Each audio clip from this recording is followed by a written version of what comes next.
Un saludo de nuevo desde el puerto Segundo de Valencia. En esta ocasión vamos a analizar un vídeo de un ateo militante de nombre Mauricio Schwartz, que tiene un canal de YouTube con dicho nombre. El título del vídeo es "No existe evidencia sólida o creíble de que el Jesús de los Evangelios haya existido como tal". Más allá de si concluye que Jesús existió o no, el hecho es que recurre a información sesgada, medias verdades y en ocasiones a información falsa.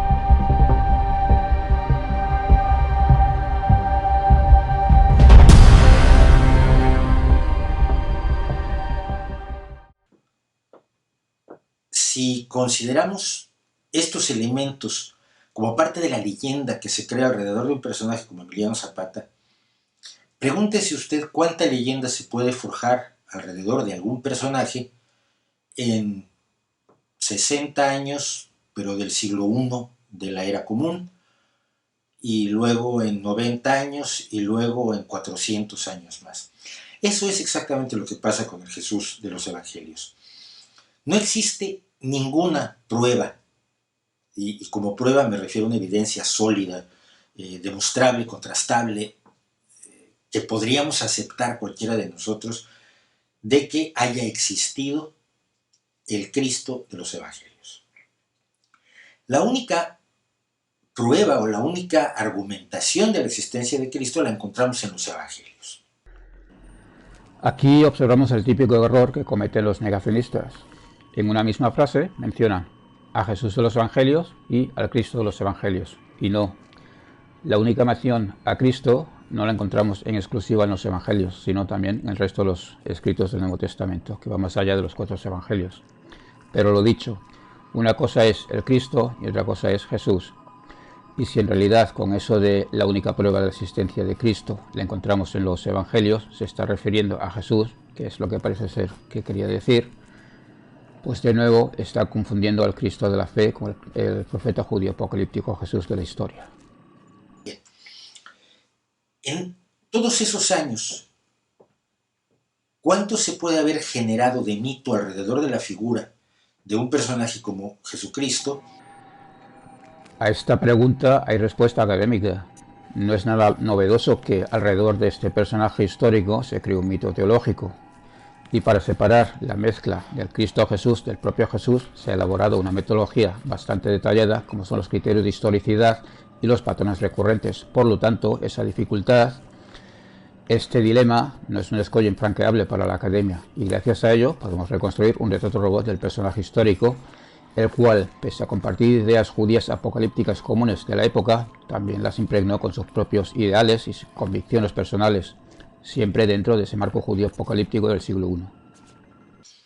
Ya no en la tierra donde él vivió, como fue el caso de Zapata, sino muy lejos, en Grecia, donde se escriben los evangelios, donde se escriben no 4, sino más de 30 evangelios, porque la tradición oral iba dejando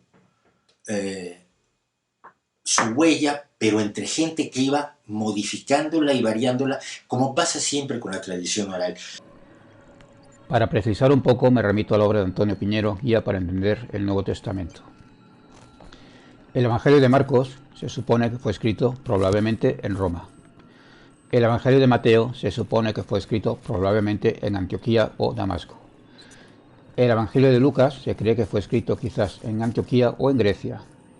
El Evangelio de Juan se cree que fue escrito quizás en Samaria o quizás en Éfeso. En cualquier caso, es muy complicado establecer una localidad geográfica como lugar de redacción.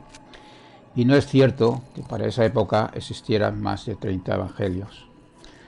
Los evangelios que después se consideran apócrifos son bastante más tardíos. Y de hecho hay más de 30 evangelios, hay unos 80.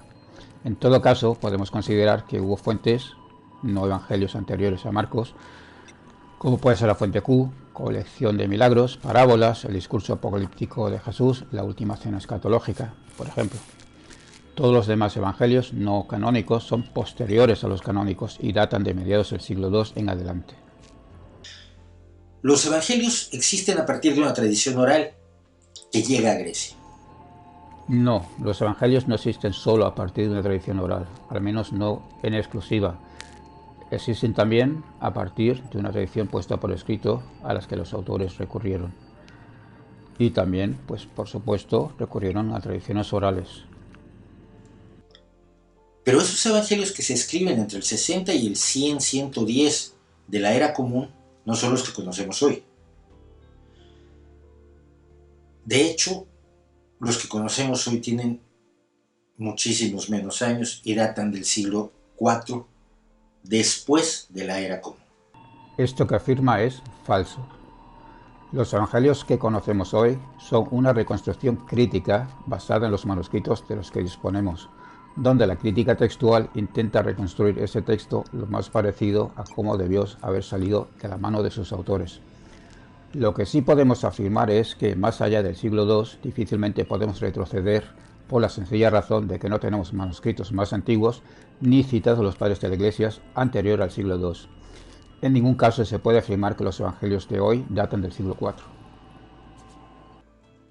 El primer fragmento que existe de un evangelio es el llamado Papiro 52. Fue un papiro que se adquirió en un mercado egipcio en 1920 que está en Manchester, en el Reino Unido.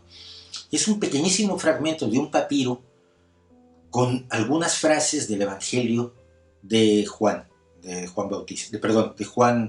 Evangelista, que no es Juan Bautista ni es Juan Apóstol. Y estas pequeñas frases escritas en ese papiro son la primera relación que tenemos real de la existencia de esos evangelios que se escribieron supuestamente años después de la muerte de Cristo.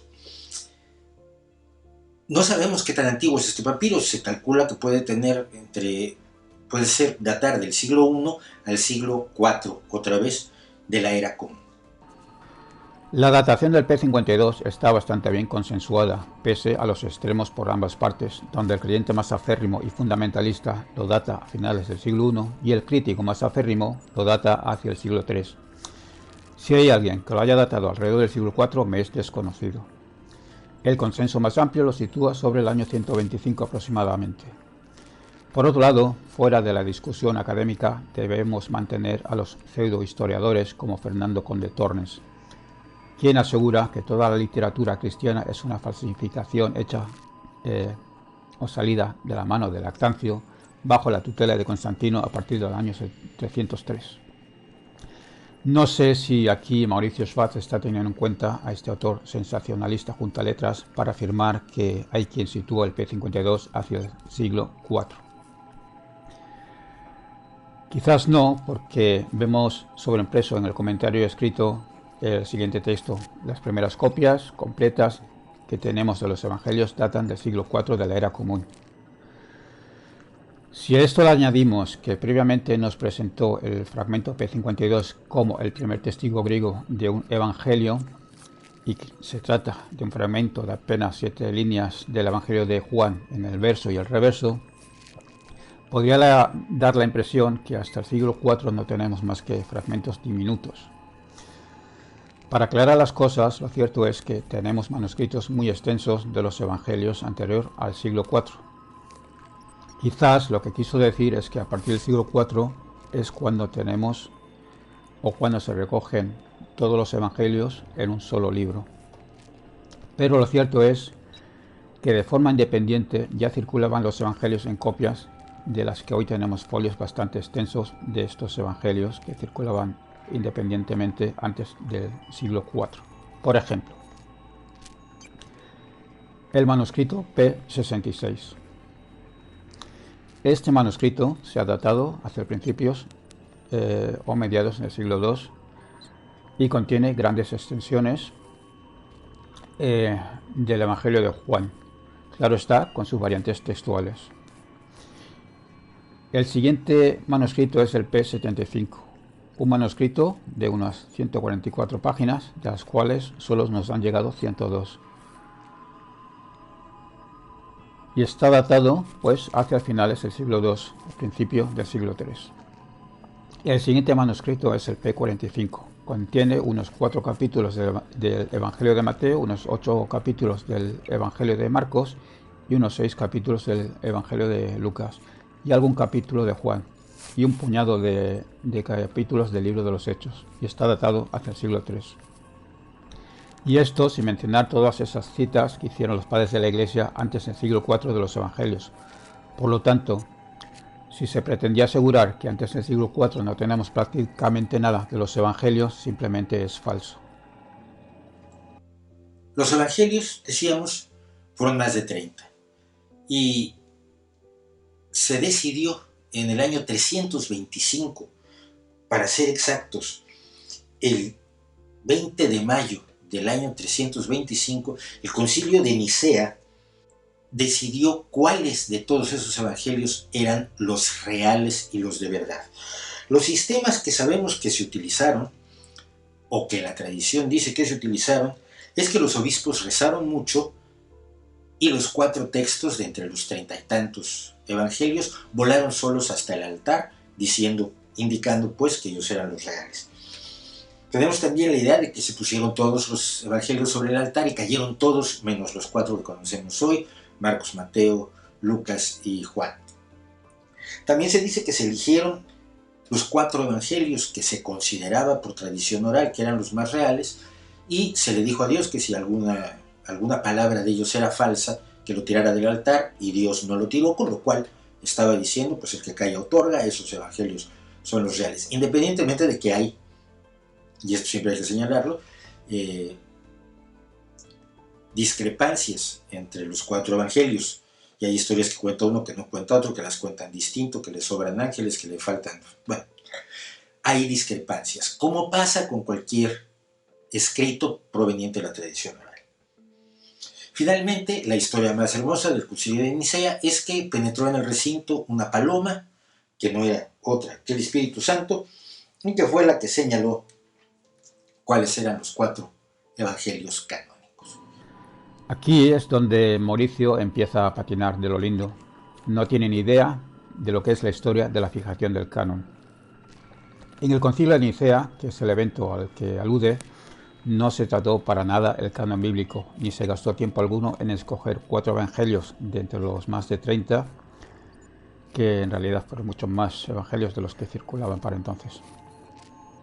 Para empezar, no tenemos las actas de ese evento, solo podemos saber qué es lo que se trató allá a partir de las obras de los padres de la Iglesia que hacen mención a este evento. Invito pues a Mauricio que nos presente algún escrito de los padres de la Iglesia donde se dijeran cosas como: los obispos rezaron mucho y los 4 evangelios volaron hasta el altar, o que todos los evangelios se pusieron sobre el altar y cayeron todos menos los 4, o que penetró en el recinto el Espíritu Santo en forma de paloma y señaló cuáles de los 4 evangelios eran los verdaderos. Mauricio, que se dice periodista, no tendrá ningún problema en presentarnos estas fuentes con las que sostiene tal disparate. O quizás no las tenga porque precisamente uno de sus seguidores le pide fuentes y Mauricio le remite a un blog personal.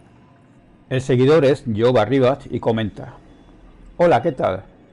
Me encantaría que me remitas los textos y los autores de los que basas tus conocimientos sobre este tema. Te estaré muy agradecido. Y a este comentario Mauricio le remite a su blog indicándole que lea el punto 3.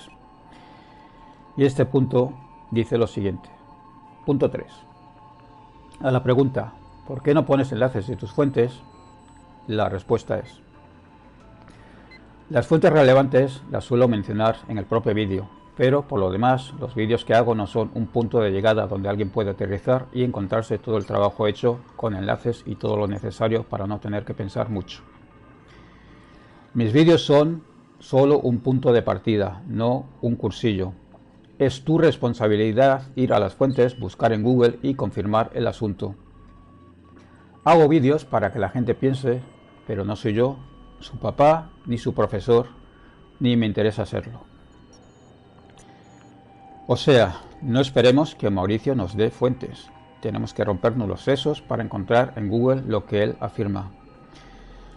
A mí me parece una excusa barata simplemente porque sus posibles fuentes deben ser un chiste y no sea que se descubra que son un chiste y su trabajo aparentemente serio se vea puesto en tela de juicio.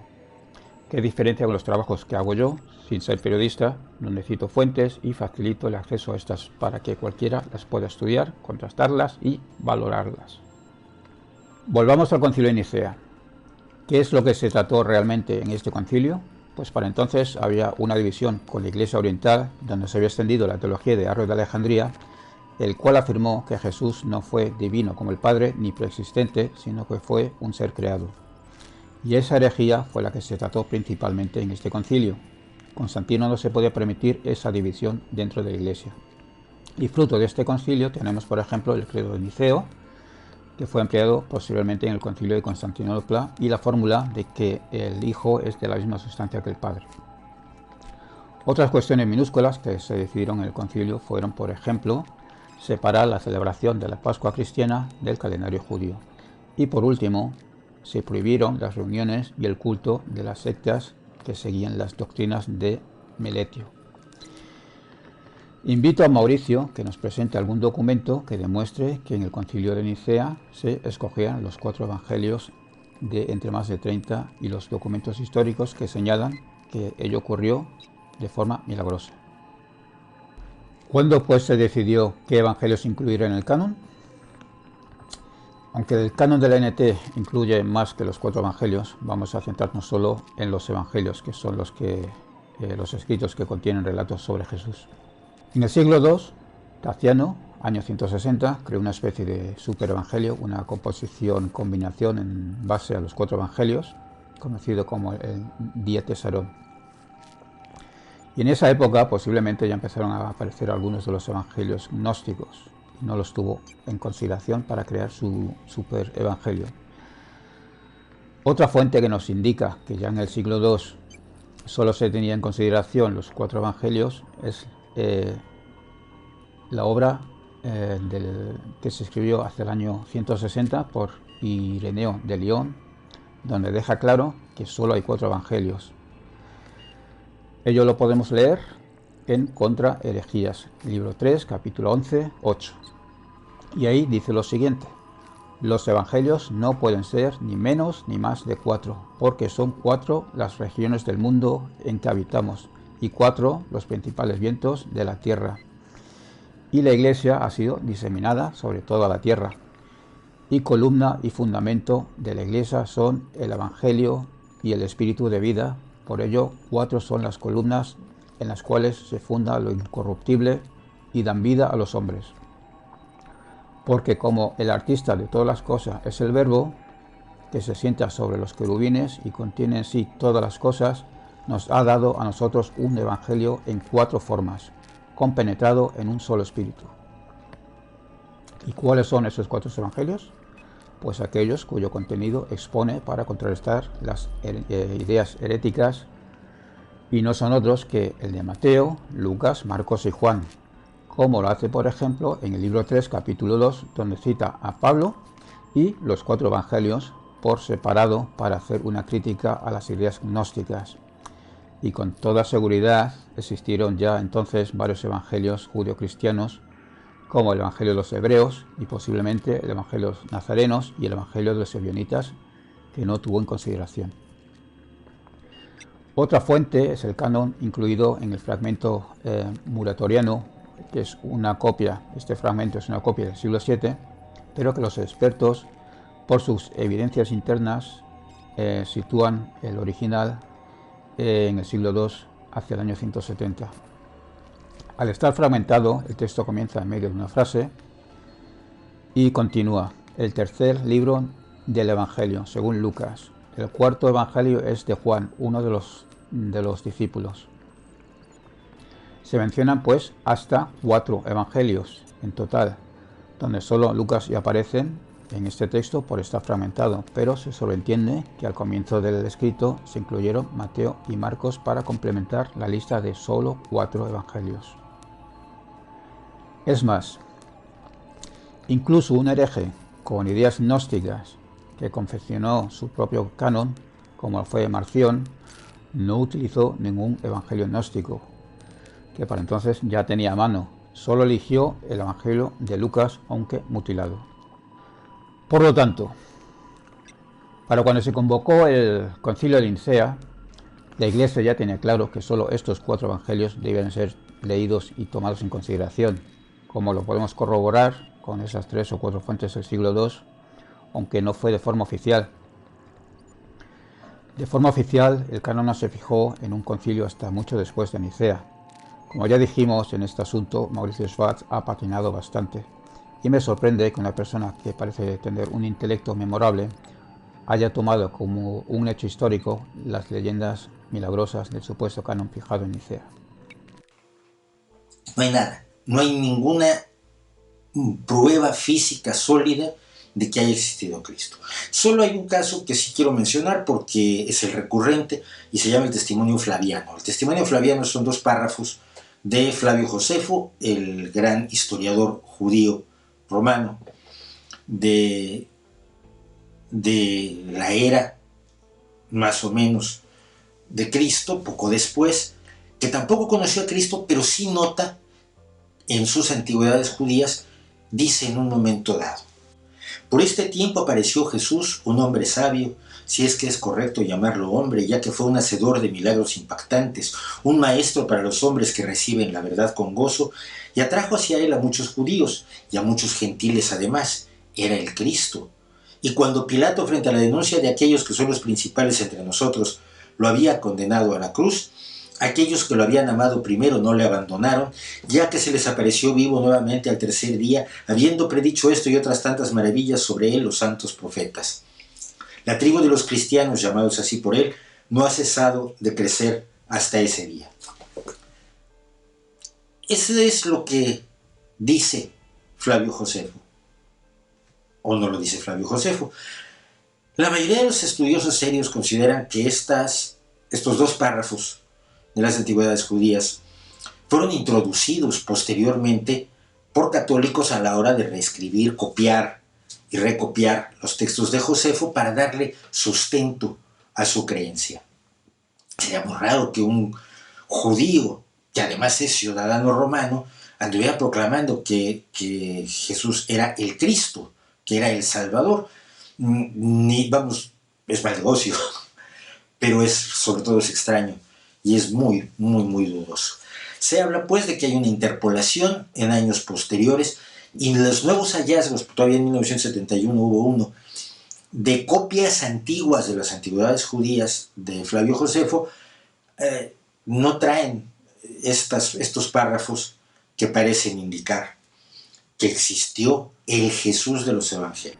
Aquí Mauricio se limita a citar el Textus Receptus tal como nos fue transmitido a partir de Eusebio de Cesarea en el siglo IV. Nos habla de 2 párrafos que, según él, la mayoría de los estudiosos serios consideran una interpolación, pero solo nos ha citado un párrafo que es el que verdaderamente suscita cierta controversia. El segundo párrafo es más aceptable entre los estudiosos, menos para los escépticos más aférrimos. Mauricio acaba despachándose hablándonos de un manuscrito encontrado en 1971, donde están ausentes estas interpolaciones, dando a entender, parece ser que es lo que quiere dar a entender, que en este manuscrito está ausente toda mención a Jesús. Desgraciadamente no nos identifica tal manuscrito, pero por los datos que nos da, como que fue encontrado en 1971, podemos fácilmente identificarlo. Se trata del manuscrito árabe del siglo X y el texto dice lo siguiente: en este tiempo existió un hombre de nombre Jesús. Su conducta era buena y era considerado virtuoso. Muchos judíos y gente de otras naciones se convirtieron en discípulos suyos. Los convertidos en sus discípulos no lo abandonaron.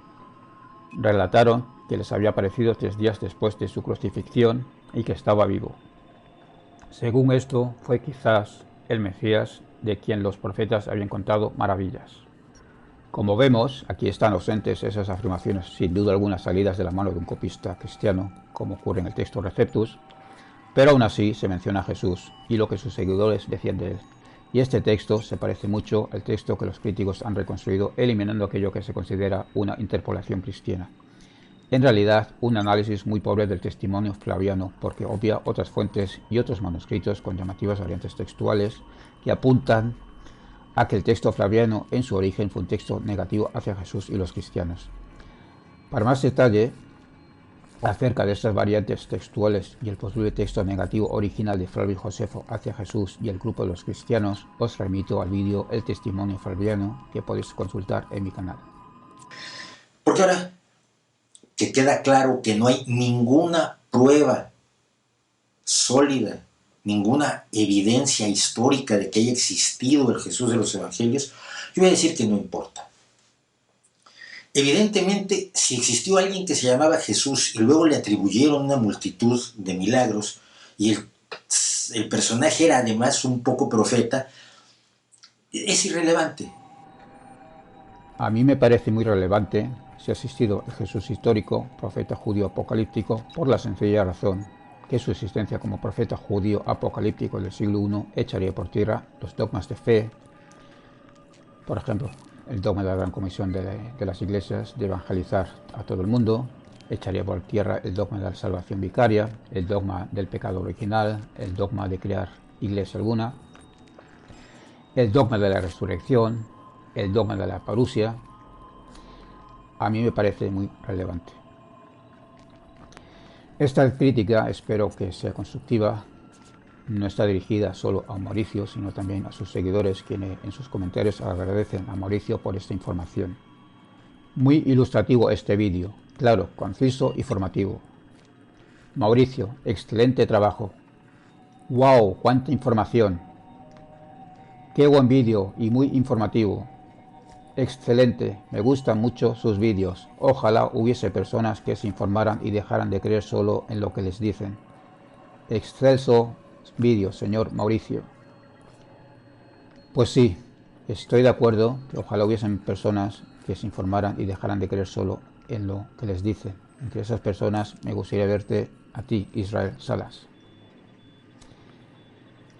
Pues hasta aquí esta exponencia. Si te ha gustado el vídeo, dale al botón like, suscríbete si aún no lo has hecho, comparte en tus redes sociales y comenta para ayudar a que este canal pueda crecer. Un saludo y hasta la próxima.